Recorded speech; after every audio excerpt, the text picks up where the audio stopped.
off the ground here. So my name is Ben Matichuk. It is my pleasure to represent the National Campus Life Network as the regional coordinator of Alberta and today's host. We are proud and excited about what we get to do nationally, which is work with 21 clubs and over 200 youth across Canada to fight the greatest human rights and justice of our time. And you can find out more about what we do at ncln.ca. Now, look, we know that abortion is just a warm and fuzzy thing. You know, it's a medical procedure. It's natural. It's relaxing. It's apparently essential. But maybe you're here and you're one of the radicals who doesn't think so, who think that the taking of a human life is what it is. Now, if you hold that opinion, which frankly is ridiculous, you're not alone in that, as it's shared by both our guests today, who both work to prevent abortions at the 11th hour, and they are Mary Helen Mose and Gabrielle Johnson. Mary Helen Mose is the Executive Director of Aid to Women, the only crisis pregnancy care center in Canada that shares a building with an abortion clinic. Mary Helen brings a wealth of experience to the position as the former Executive Director of the Community Health Services Foundation, Emergency Pediatric Campaign, Roman Catholic Diocese of Peterborough, Coordinator of Youth Ministry, Chair of the Canadian Catholic Youth Ministry Network, and COO of the Milton and Ethel Harris Research Center, to name a few. Mary Helen enjoys traveling, art, and a good cup of coffee. She's the oldest of 6 children, mother of 3, and grandmother of 1 born and 1 on the way. When not working for Aid to Women in Toronto, Mary Helen can be found at her home in Peterborough, Ontario. And Gabrielle is the Executive Director of the Alberta Life Issues Educational Society, with a background in philosophy and a passion for defending life. She is dedicated to compassionately presenting the truth about life issues. She also currently operates the Back Porch, an 11th hour ministry to abortion-minded women and men in Edmonton, Alberta. It seeks to dissuade women from having abortions by giving them a non-judgmental environment to learn about what abortion actually is. Since its beginning in 2006, Back Porch has handed out over 1,600 love gifts, which includes Back Porch's information and information about abortion recovery. Back Porch has prevented at least 165 abortions minutes before they were scheduled to occur.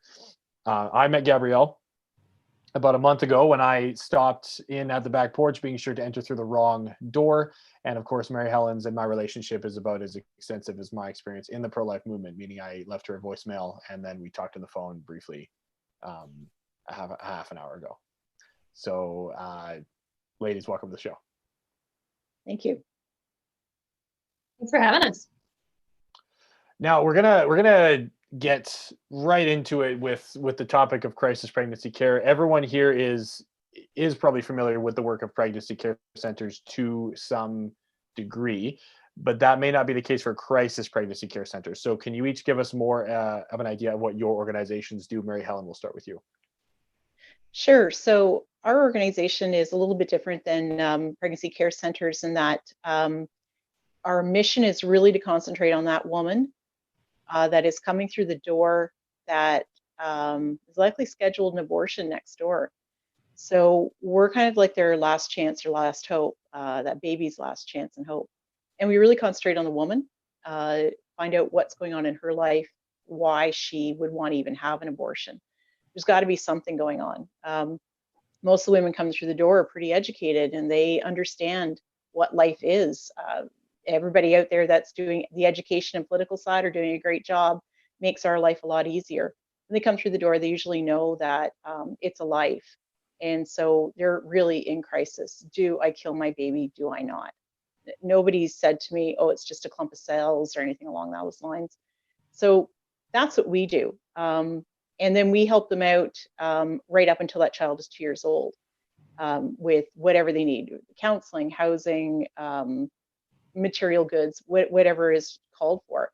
Make a real pro-life commitment to say, you're not going to walk alone, and we're going to make sure that we help you right through, not just to the child's birth, but till the child is 2 years old. So that's what we do. I understand it's different than other pregnancy care centers, but I've never worked in another pregnancy care center. I've only worked here.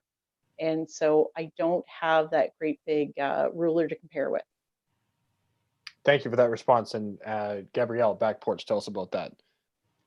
Yeah, so when the Back Porch was founded, no one was really quite sure what to expect. We did kind of set it up originally as more like a pregnancy care center kind of situation. where we were kind of expecting people to come in. We would talk about options, and it would be this long, extended conversation. What we found is that it is a really different environment in that we're not dealing with women who are abortion vulnerable or women who are considering their options. We're dealing with women who are abortion decided, right? They've already made their decision. This is what they're doing. And sometimes they've thought that through all the way at the end. Sometimes they panicked and just made this decision and it's happening. Sometimes they feel pressure from other people and they don't want to do it, but they feel like they don't have an option. But it is a different environment in that we're dealing with women who are heading towards abortion, and that is strongly where they're leading. So we're able to help them to understand what's about to happen, what the procedure entails, and potentially offer information about other alternatives, because there isn't as much of awareness around all of the supports that are available to pregnant and parenting women. So that's how we're a little bit different from pregnancy centers. Now, Gabrielle, Back Porch is positioned across the street from one of the only two places in Alberta that performs abortion. So, of course, just like you said, sometimes you have women stumble in who actually thought that they were showing up for an abortion, like a appointment. So, what like, have there been any, I guess, any shocking things, any shocking experiences that come to mind as a result of that situation of yours? Yes. So anything that you can imagine happening pretty much has happened. Our way of operating is basically, if a woman comes in and she says, I have an appointment or I have an abortion booked or something like that, we are forthright about who we are, and we tell them, okay, if you're here for an abortion, this isn't the right building. But then we'll explain who we are, what we can do, and offer information to them, or try to engage them in conversation in some other way. Often these interactions tend to be brief because, like most people, when you find out you're in the wrong place, you leave. Sometimes people have questions and they'll stay longer and they'll ask things and they'll explore the options because they haven't had a chance to do that, or they'll vent and they need to get some emotions off the chest because they haven't had a chance to do that. Sometimes they don't believe us that it's not the right building, so we have to share our address and give them our card and be like, no, this is where you are. It's a different building, because they're convinced that they have the right place. But it has led to a lot of interesting interactions and a lot of interesting experiences. One that I can share is a client from not too long ago so this woman walks in, she says she has an appointment with us. She finds out she's at the wrong place and she leaves. A few minutes later, a man comes in and just wants to know who we are, what we do, wants information, takes a whole bunch of pamphlets with him, learns about all these different things, and then leaves. A few minutes later, he comes back, and this is when the story comes out of she had come in, she had left, and she was at the clinic, and he is her boyfriend, right? So he's come back because he heard that she came in and it was the wrong place, but he wanted information. This couple was from out of province. They didn't have their Alberta health card yet, so they were going to have to pay for the abortion out of pocket, and they didn't have the money. At that point, because they've met us already, we're able to have this conversation in the buffer period between then and the time she gets the health card. And basically, the reasons that they were choosing abortion were there were a lot of challenges in their life. They didn't really have a lot of money. They didn't have a lot of support. But because we had been able to meet them in that really short window of time, we were able to connect them with different organizations. We were able to emotionally and socially support them and to help them solve the problems that were getting in the way of choosing life, which is what they wanted to do, right? They wanted to have kids, and this just wasn't part of the plan right now. So that's, I think, one of the benefits of being in this location is that we're able to speak into people's lives in a way that we wouldn't be able to if it weren't just by happenstance. Mm-hmm, mm-hmm. Yeah, no, and thank you for sharing that experience. I can't imagine what it would be like to sort of have that opportunity that close to an abortion clinic. And you would think that's as close as you can get to an abortion clinic, but Mary Helen Aid to Women shares a wall with an abortion clinic in Toronto. So I mean, tell us about that a little bit, but give us a feel for sort of your strategy and your numbers that just kind of show you that you are properly taking advantage of that opportunity to be that close. Sure. So being that close is really kind of hard on you. You can hear them walking up and down the stairs next door. You can hear the person being put in the bed in the recovery room beside you, the other side of my desk. It's hard. It's really hard. I park my car in the backyard right beside the surgical nurse. And because we're in the bubble zone in Ontario, we can't have any interaction with women on the street. And so there used to be sidewalk counseling, definitely not anymore. So we had to strategize and how to change that around and still connect with those women. And we did it through social media, we did it through our website, and we did it by changing the front look of our building. So we look like a dentist office right now. Women walk in thinking we're the abortion clinic. We have a new aesthetic where their building is still looking quite old. And people come in and just like Gabrielle, they argue with us going, yeah, but, and they've got their phone in front of them saying, yeah, but I'm here. I'm here. It's telling me I'm here. And I'm like, well, you are here, but this is what we do. And we talk to them about pre-abortion counseling. That's what we call it. And we, a lot of them come in and we sign a waiver. It's our confidentiality and disclaimer form saying to them, and we make them check off, you do realize you're not an abortion clinic right now. And a lot of them stay, and that's how we save a lot of the lives. But we have about 17 seconds to convince them that they can trust us with their story. And so that's basically how we get those people. So the numbers before were based on people they saw on the street that they were talking to. Now our numbers are very, like they're logged by a receptionist coming in the door. Man came in looking for his wife, girlfriend. Woman came in looking for an abortion. Woman phoned looking for counseling, and on and on and on. So those are our statistics. When we moved downstairs with a combination of social media, the website, and all of those things to attract women to come here to at least ask for life-affirming options, we had a 700% increase.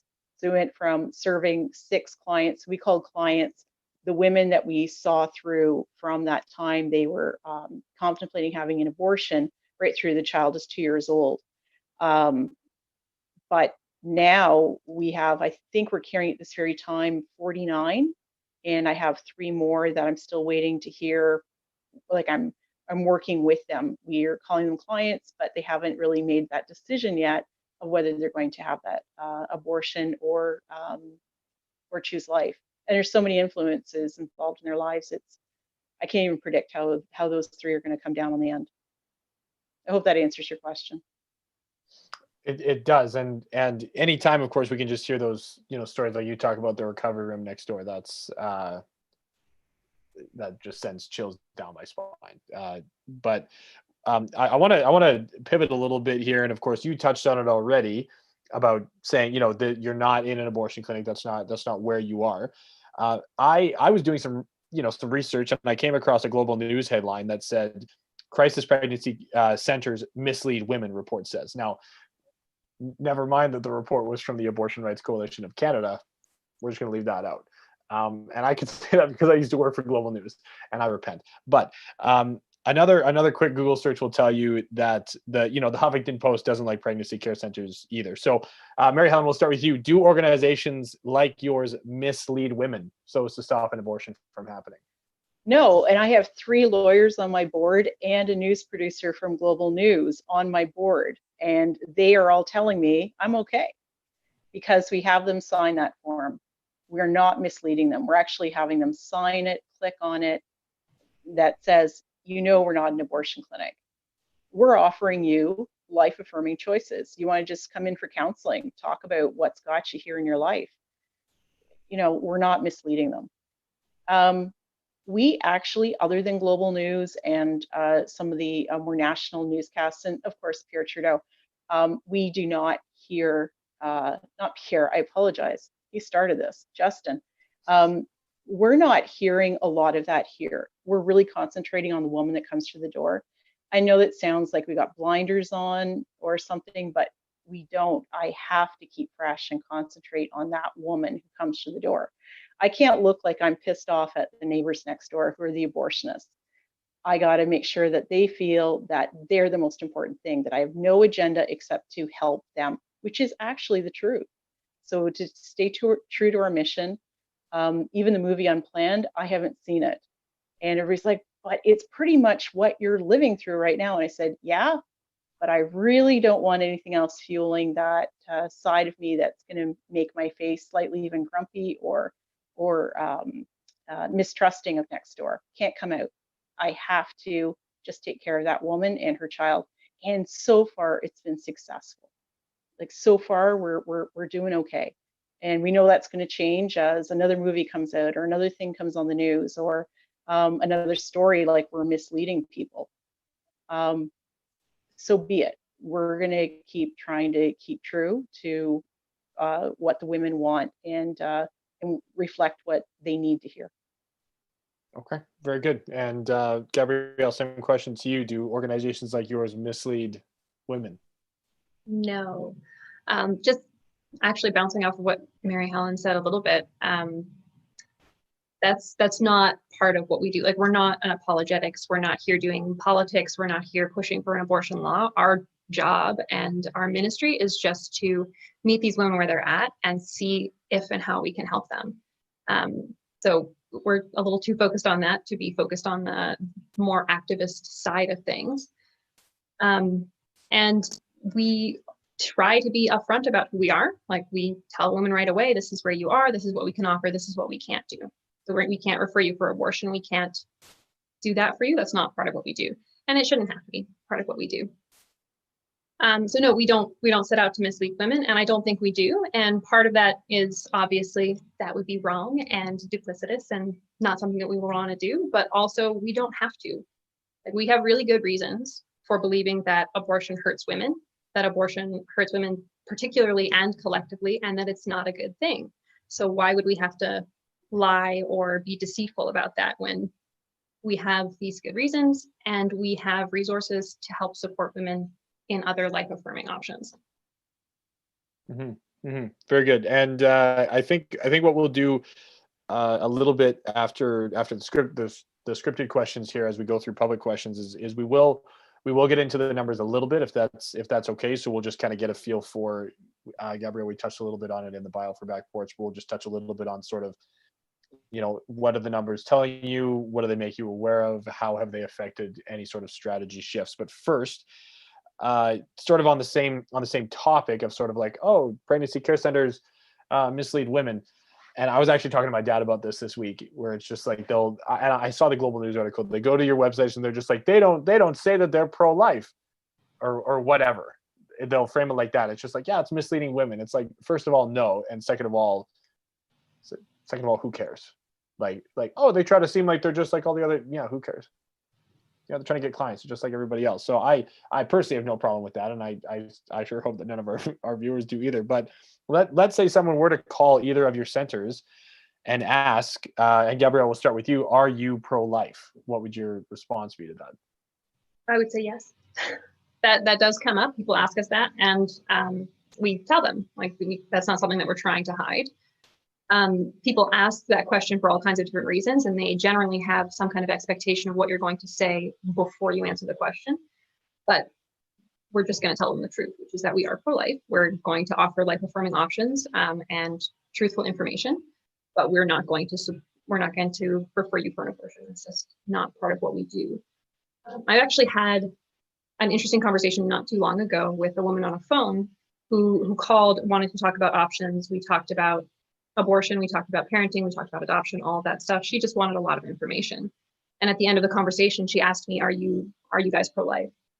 I told her yes. And it was only after I told her that we were pro-life that she felt comfortable enough to tell me that the reason that she wanted to come in, the reason she wanted to talk to us, is that her husband had told her that if she didn't get an abortion, he was leaving her.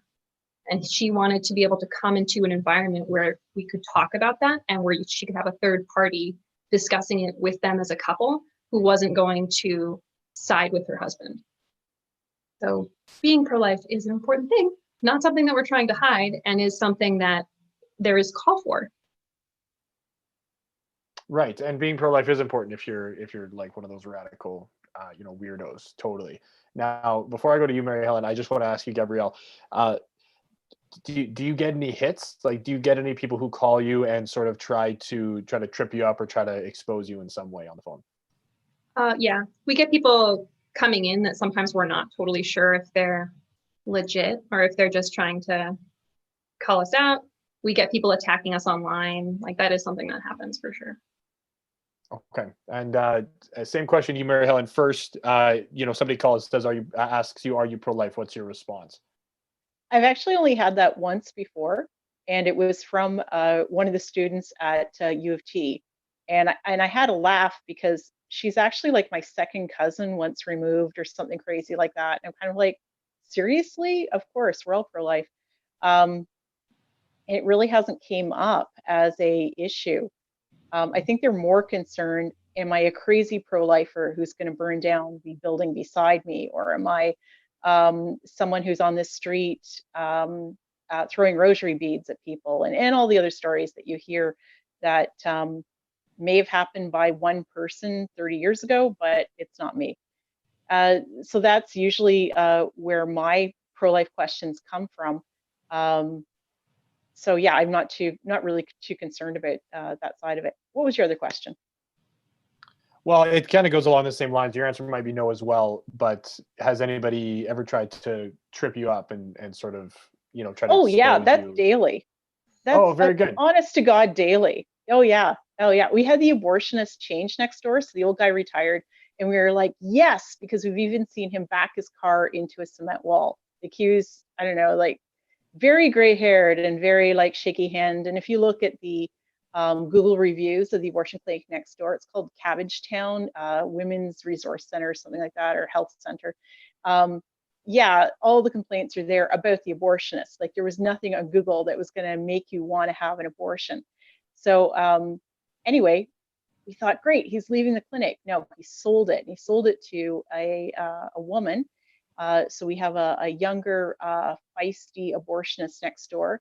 All new rules. And in that, I haven't actually met her, but she physically scares me a little bit. I'm going to have a conversation with her because we do share property and property lines, and like there's a set of locks and gates. I control that so they can even get in the backyard, their own backyard. So do they try and trip me up? Oh yeah. As soon as the abortionists changed, we had like randomly people who were, I'm sorry, but there's people that are too old to have babies that are coming in going, oh, I'm pregnant. I'm just wondering where the medical center is. And so I was literally telling them where the medical center was down the street. And they're like, the abortion clinic's right beside. And they'd snap out. And I'm like, well, if you knew that, why didn't you like say something? We have student reporters calling us pretty much all the time. We have people faking that they're pregnant, looking for help. Yeah, it's a gong show. So it got so bad that at one point we had a church group coming through, and they wanted to know why this women's group of young, dynamic women, it's called C3 Toronto Church. It's actually known in the media as the hipster church in Toronto. It's quite wonderful. They came in, and CBC is doing a documentary on them. It's supposed to still air. And they wanted to know why these women would be involved in an organization like this. It just made no sense to them at all. And so the women came in, they had a great time. They mic'd me and they followed me around as I worked for 5 hours. And it was all done. It was the director, the cameraman, and the sound guy sitting on the couch with me. And she looked at me and goes, you guys really aren't judgmental. I was like, no, really, you have like no judgment. Like you just talk to anybody and bring them in and talk to them. I'm like, yeah. Okay, but that's not the story we're looking for. And I said, I'm really sorry, but the truth is really hard, isn't it? Like this is us. Like, I mean, we're going to help everybody. We don't care what farm, we don't care where they came from, what they're doing. It's really about helping that woman and giving her choices when she feels there's no choice except to have the abortion. Mm-hmm. So yeah, am I tripped up? All the time. We actually have a calendar on the wall in my office that no one else sees with a little check mark and happy faces every time. I was like, oh, we had another one. Good. It's my personal joy. Oh, very good. Student reporters, that just sounds insufferable because not only are they trying to trip you up, but they're like at the beginning of their field, which means they suck at their jobs. So that's unfortunate. But we're going to move into public questions, and I can say that because I've been a student reporter. So I'm going to go into public questions here. This one I'm going to ask of both of you, starting with you, Gabrielle. When people come in thinking you are the clinic, do you tell them where the clinic is? That is not something that we do. So our policy is not to refer and not to direct people to the clinic. And we will tell them that. So we're not going to say, I don't know where it is. We will say, we don't direct to the clinic. That is our policy not to do that. And we are not required by law or ethically to help facilitate people's abortions. So that's not something that I think should be a problem. That sounds incredibly misleading. I'm just kidding. That was such an awful joke. Mary Helen, same question to you. Do you tell them where the clinic is? I have been twisted around enough that it came out that, oh, it's just next door.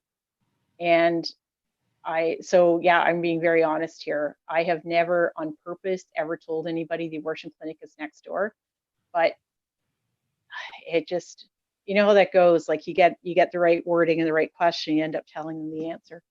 But like Gabrielle, we do everything in our power to not lead them to abortion. Yeah, it happens though. Mm-hmm. Mm-hmm. Now we're going to move on to a question from Maureen.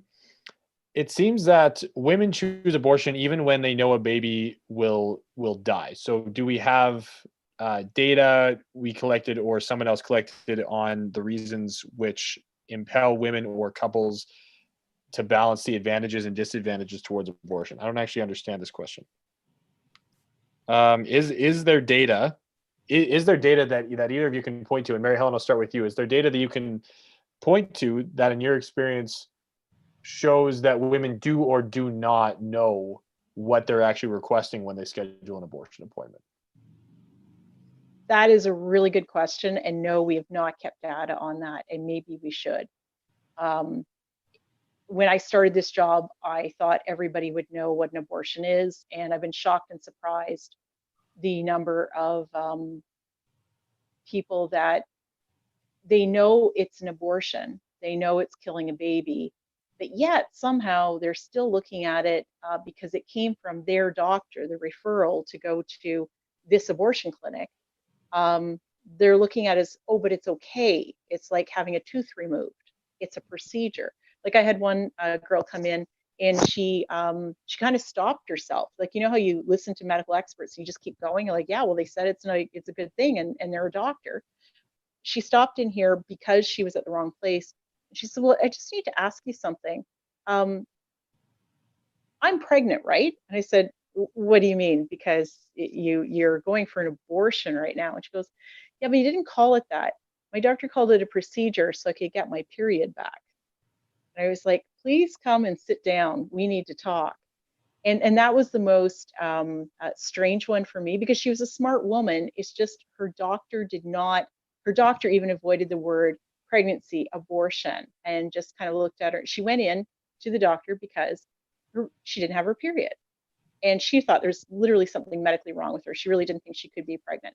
Anyway, we were able to refer her to a doctor who was pro-life, I call him one of our doctors. And it worked. It worked in a way that we feel that was successful intervention, and she was able to, at least find out the information she needed, make a pause at least in this before she made that kind of decision.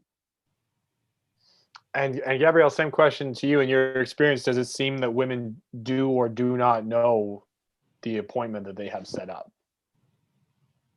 I think generally women tend to have an idea at the very least. I've met plenty of women who are basically trying not to think about it. So if you actually sit down and go through, okay, this is how the procedure works, this is what's going to happen, there is a certain degree where they start to cringe because it's as though being able to dissociate from what's about to happen is helpful to make that decision. So they might know at some level and they might have some missing information, but usually they have kind of an idea of what's going to happen. Mm-hmm. Man, procedure to get your period back. That is some next level censorship. Holy cow. Yeah, I'm I just needed gonna to have a okay. nap after that one. Oh, that is just incredible. Wow. Okay, good. So we're just gonna act like that's fine. We're just gonna move on. Now this next question. No, okay, so it's from Dylan, and Dylan, I don't know who you are. I don't know you. I don't want to assume anything. It seems like a bit of a leading question, so I'm just gonna ask it. You can respond, and we'll see where this goes. So. From Dylan, my friend went to a center for people in crisis pregnancies and decided to keep the baby, but she was told that abortions can cause breast cancer. Dylan says, I Googled it, and all of the science seems to say that there's no evidence to support that abortions can cause cancer. So why was she told that? Gabrielle, we'll start with you. Well, I will say first off that that's not generally something that I bring up in conversations with women or discuss. So I'm not sure what conversation led to that information coming out. And beyond that, I can say that there is evidence, and there have been studies that have shown a link between abortion and breast cancer. There have been some studies as well that have shown no link between those things. So this is where things get a little bit hairy, because there is obviously bias in every study. Some studies are better than others. So there is no definitive statement that has said this does or does not cause that. But we do have good reason to believe that there may be a link between those two things. In my experience, that's not the reason that women choose not to have an abortion. In the same way that knowing that there is an increased risk of lung cancer with smoking doesn't stop everybody from smoking. Some people do it anyway, right? So yes, that is a piece of information that some people don't like to hear, but we do present it as there are studies to support this, because there are. And if you're interested in that, I can send you some studies to look at. Okay, very good. And that's a good reminder to make sure I let both of you give plugs at the end of the show. But Mary Helen, would you like to respond to that as well? When I came to Aid to Women, there were a lot of dusty pamphlets on this, and we put them aside just because the graphics on the front actually made us look bad. They were really old pamphlets, so we put them aside. And at one point, one of the people working for me was a third-year medical student, and I said, "Perfect, I'm going to give you this job. Please look up the accuracy and get me the updated versions of these." And she couldn't. And she went through medical journal after medical journal, and she's like, nobody with any credibility is posting this right now. So either the people who are proving it have to get better research and get better people funding their research to make it credible, or something. But we are not putting that out there as please don't have an abortion because you may get breast cancer. There seems to be a much more stronger link to contraceptive pills and that type of thing to breast cancer that we're more readily able to find. But we're pretty honest with the women. We'll show them all the stuff we have, both sides of it, and they can make their own decisions. But no one's actually came to me and asked me about that. Okay, very good. And Mary Helen, I'll stick with you. This next question comes from Josephine. What are some guidelines students can use when speaking with women who appear to be in a vulnerable state or have disclosed that they may have had an abortion? And of course, this is in the context of sort of our activism. But what's your response there? So we're talking about like post-abortion. Is that correct then? Did I hear you correctly? That's what I'm picking up from the question. Okay, so we do post-abortion counseling here, and we're really lucky that we have a link with Sisters of Life. Sisters of Life are like counselors beyond belief. They're so happy they float down the room, they don't walk.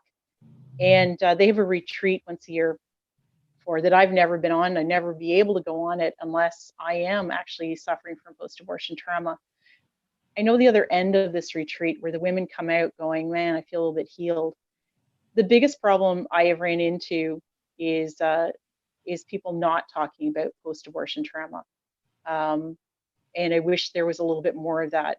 I think people are very worried about, especially the woman, how I'm going to feel the abortion, when they're having it, they think it's going to fix things. And I have not had one of those women call back later. By the way, they phone us later to thank us for being the only one who listened to them, all of those type of things, even after they've gone through with the abortion. We get those phone calls too. We also get the phone calls of, I still had my pamphlet, the pamphlet you gave me, in my pocket. I did have the abortion. It's a week later. I think I made a big mistake. All I got to say is that those women are the women we work with, women that are in the school, sitting in the desk beside us, all of those type of things. Nobody knows who they are. And we really have to be, no, there's a lot of hurt out there. There's an awful lot of hurt. And just be compassionate. I don't have a magical answer to heal all the hurt that's out there, but I know there's a lot more than we see on the surface. Mm-hmm. Yeah, I totally agree with that. And Gabrielle, same question to you. What are some guidelines students can use in speaking to women who appear to be in a vulnerable state or post-abortive? Right. So is this question intended for the context of activism? Is that what I'm picking up? Yes. I would say we need to take a step back at that point.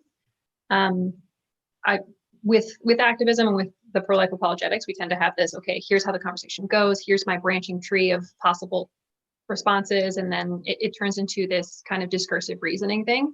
And at that point, we need to stop and recognize that now isn't the time to come down with the hammer of logic. Now is the time to just pause, ask questions, and just listen.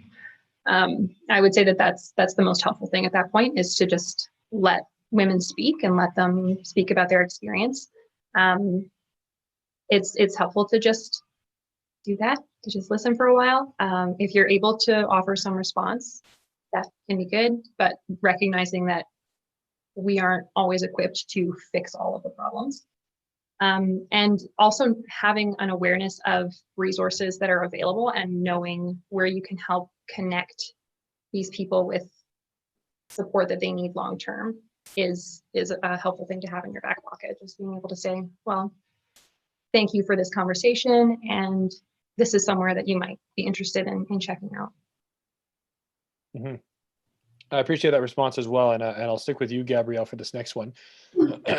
Most of the time when we say the word pro-life, and this question comes from Lois, someone has a preconceived notion and wants to walk away.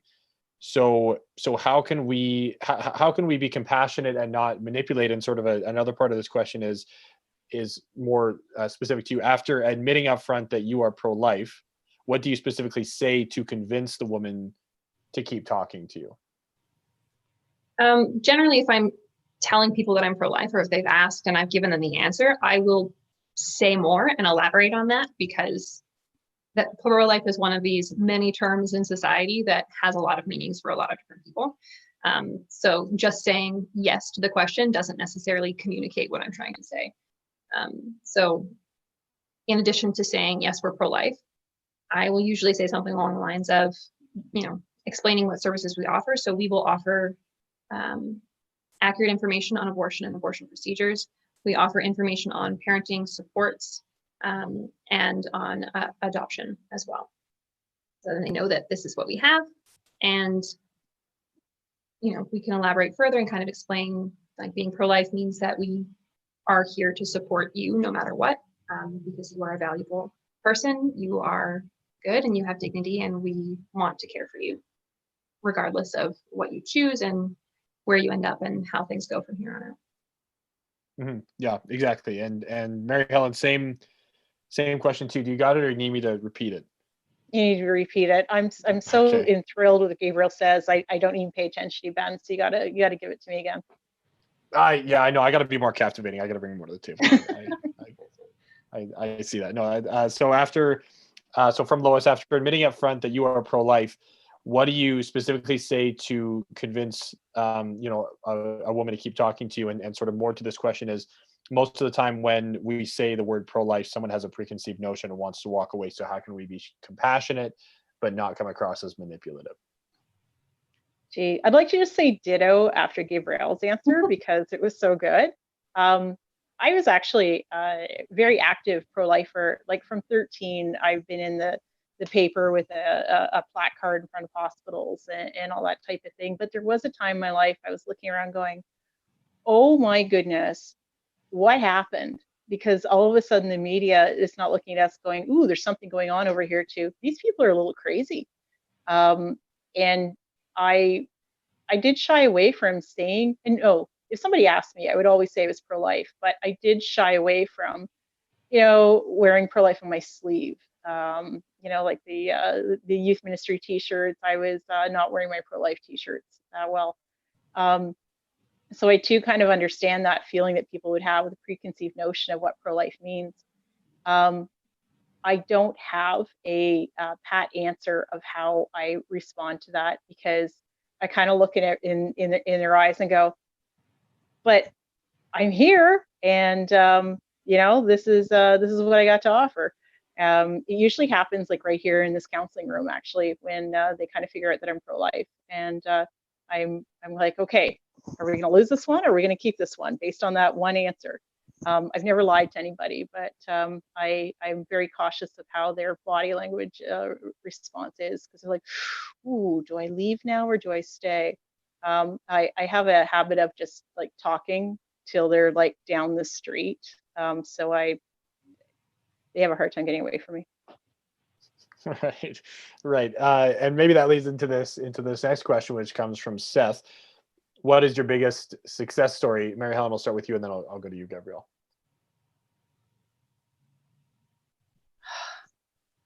I don't know. It's like picking like one baby over another. Like, who's the cutest? I think my biggest success story is a woman, and I'll call her Cecily, because I'm really bad at picking out fake names. She came in at 8 months pregnant. It was very unusual for us. And I didn't actually realize she was pregnant. She was a big woman. And I realized she had a hard time sitting down because she hadn't bought maternity clothes. She was in complete denial, really hated herself, didn't think she'd be a good mom, had actually gone next door to the abortion clinic. They happened to be on holidays. They had taken that Monday off for some reason. So she came in here. My biggest success story is I was able to be in the delivery room a month later when she gave birth, which is super unusual. I never get the call, but this woman is so alone that like she really was suicidal. So not only did we really save the baby, we saved the mom. And I used all of our resources. We got her a doctor. We got her figured out. I had Sisters of Life on it. I had a psychologist on it. I had a registered social worker who was calling her at 7 o'clock at night, just checking in, going, hey, how we doing? Because we really weren't sure what was going to happen. And so with that, we have this beautiful little girl, and we have a very happy mommy. And it was really such a fast transition. Once we were able to get her into some maternity clothes and feeling good about herself, and telling her women have been giving birth for thousands of years. Who said you couldn't do it? Like who's in your head saying this? So that was my personal, my success story. And whatever her fake name was, that I've already forgotten. She's a Wonder Woman to me, an absolute superhero. No husband, battered down. We had to move her out of her house 2 days after I met her, because her landlord figured out she was pregnant and said, oh, there will be no babies here. And so we had to move her out. Like, awesome. We moved obstacles to make this happen, because everything roadblock that came, it's like, no, keep talking to me. We can solve this. That's not a reason to have a late-term abortion. And we know that it would have been way too easy for her to get funding to be flown to New York for late-term abortion. It would have been too easy. So anyway, we have a baby. Yeah, no, that's awesome. That's a great story. Now, not that it's a competition, but Gabrielle, can you beat that? Yeah, I'm gonna say ditto to what Mary Helen said. That's like, how do you pick one? They're all wonderful things. But I will share one of the stories that I really like is, and this was not me, this was a colleague of mine. She picked up a phone and had a call from someone who was looking for the abortion clinic and wanted information on getting an abortion. Phone call interviews, like these interactions, are really, really hard. So this was super impressive because she spoke with this client and they had a long conversation. She said, you can call back anytime. She did end up calling back later, and they worked out a system so that they were calling once a week. And just through that, this woman who was single, wasn't planning on getting pregnant, obviously, she felt so encouraged and so empowered by being able to talk with someone once a week and being able to experience that encouragement and that positivity from her, that she just decided, you know what, I can do it, and I'm going to do it. So that was just really amazing because they didn't meet face to face for the first several weeks that they knew each other, and she made this decision kind of just on her own, ready to go gung ho. It's really impressive. Very good, very good. Now, this next question is it's from somebody. So it's anonymous. So practically, how does the conversation go with women who are decided on having an abortion? And sort of, I'll editorialize this question a little bit. They seem decided on that they're having an abortion, but you know, they're in your building and you're talking to them. How does that interaction go? Gabrielle, I'll start with you. Our conversations, I find, can go pretty much anywhere. Like it is quite unpredictable. Every one of them is a little bit different. I would say that there's three key things that we do, that if we've done that, we can go away from that interaction and say, okay, we've done what we can do. The first is to just greet this person and to make her feel welcome and make sure that she knows that she is welcome to come here. The second is to offer her an opportunity to express herself, how she's feeling, what she's going through. And then the third is to offer information. And if we've done all of those things, we've kind of done the best that we can do. So if a woman has an abortion appointment, she's decided on abortion, we greet her and make sure that she's welcome regardless of that fact. We ask her how she's feeling, how she's doing. If she wants to talk about what's about to happen, this is the space to do that. And then we offer information. So we'd offer information on, do you know what kind of procedure you're about to get? Do you know about the risks associated with this? Have you talked to anyone about supports for parenting or other alternatives? And then if we've done that, that's really all we can do. Sometimes they still leave. Sometimes they sit and they vent, but then they don't want any information and they still leave. And sometimes they sit and talk for 2 hours and change their minds. Okay. And Mary Helen, is your experience similar? Yeah, I'm getting a sense that we're a little bit faster paced, so the flow through the door, because I love what you're saying, but there's no way, Gabrielle, that we'd be able to get all of that out. They come in, I'm here for an abortion, and we're like, oh, okay, well, we do pre-abortion counseling. Would you like to come on in and talk?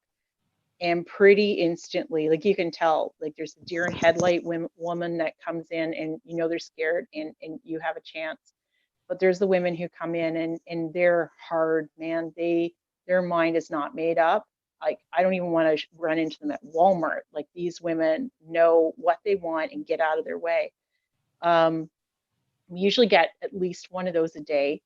And I have not figured out what the secret sauce is to get them to stay longer than, I'd say, 13 seconds. Like they have their hand on the door, they're pushing that door open the entire time, and they want me to stop talking. They always politely take my pamphlet, though. I think they feel like that's their ticket to get out the door. Just take her pamphlet. Just take her pamphlet. But I really don't have anything amazing to say to those women. I know in the past I've seen all the old journals from executive directors, and they've said things like, don't kill your baby, like just flat out. And I don't think that's going to have any great impact on them because they're not listening. And on top of that, it didn't have any great impact in the journal notes I'm seeing from the past either. So I'm still experimenting with all of that. If somebody else comes up with an amazing this is it, I heard it at a retreat, a conference, and this line's going to work for you every single time, please send it to me because we need it. Yeah, likewise.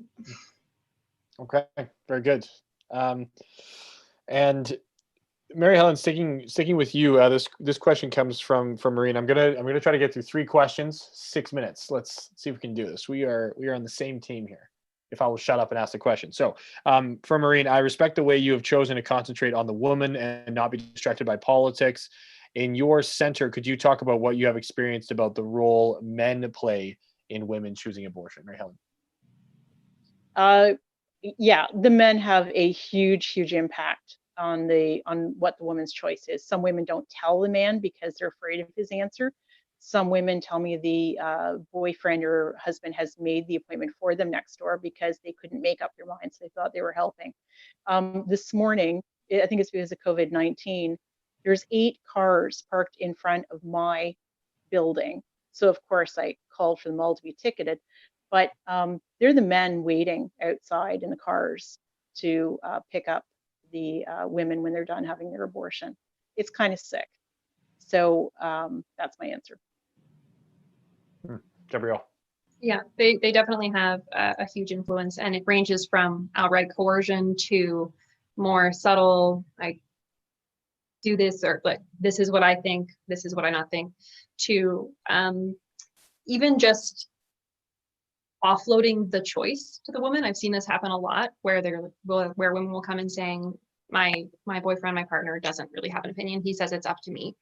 That's a statement in itself, because how confident are you going to be that this person is going to support you and help you and be a part of this child's life if that's his response is it's your choice, do what you want, right? So the reaction there is obviously going to be really influential in a woman's decision. Mm-hmm. Yeah. Well, I mean, that's hard to, as a guy, and you hear or sorry, Gabrielle, you say that somebody will come in and say like, oh yeah, he doesn't care, he says it's up to me. Like, I don't think that's true for a second. I don't like really your partner's pregnant, you don't have a say in whether you're going to be a dad. Like that's ridiculous. So obviously I'm not saying that you're bringing misinformation, but yeah, if a woman's saying that, I'm just like, don't buy it. Now this next question comes from Michelle, and Gabrielle, will stick with you. If a woman is determined to get an abortion in a situation where the child might be born with defects or serious health issues, how do you handle that? And do you have any experiences where you were able to prevent an abortion, that might have been happening because of that? Yes, I don't know if I've had any of those experiences directly. A lot of the time we don't know what happens after the fact. Women will come, we'll have a conversation, we'll talk about options, and then if they don't want to leave their contact information, we may never hear from them again and never know what happened. But yes, I've definitely had conversations about that. And that ranges from, a prenatal diagnosis of spina bifida or Down syndrome, all the way to women who found out that their baby is going to have a cleft palate. These are all things that then they consider abortion. My response to that is, there are a lot of ways you can go about it. You can try to encourage them and help them to see that, this baby has a valuable life regardless of that. And in spite of that, they will continue to have a very fruitful, can have a very happy existence. If women are really adamant that they don't want to be a mother to a child that has whatever the condition is, for pretty much every medical condition, there are couples waiting specifically to adopt babies with disabilities.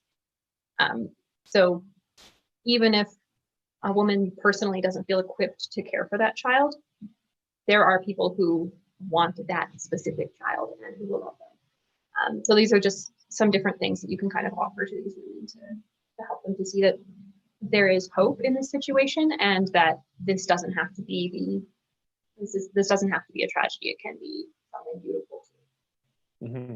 Mm-hmm. Yes, Mary Helen.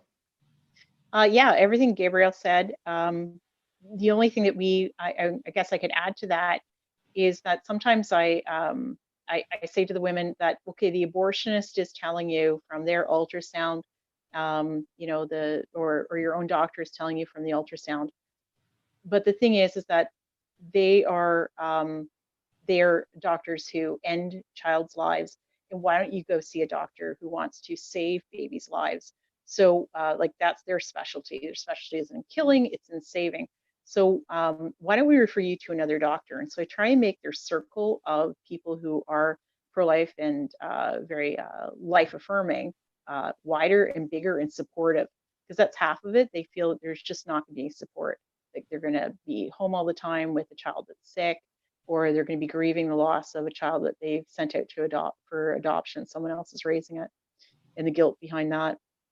So that's just another tool I put in my bag, is send them to yet another doctor. Mm-hmm.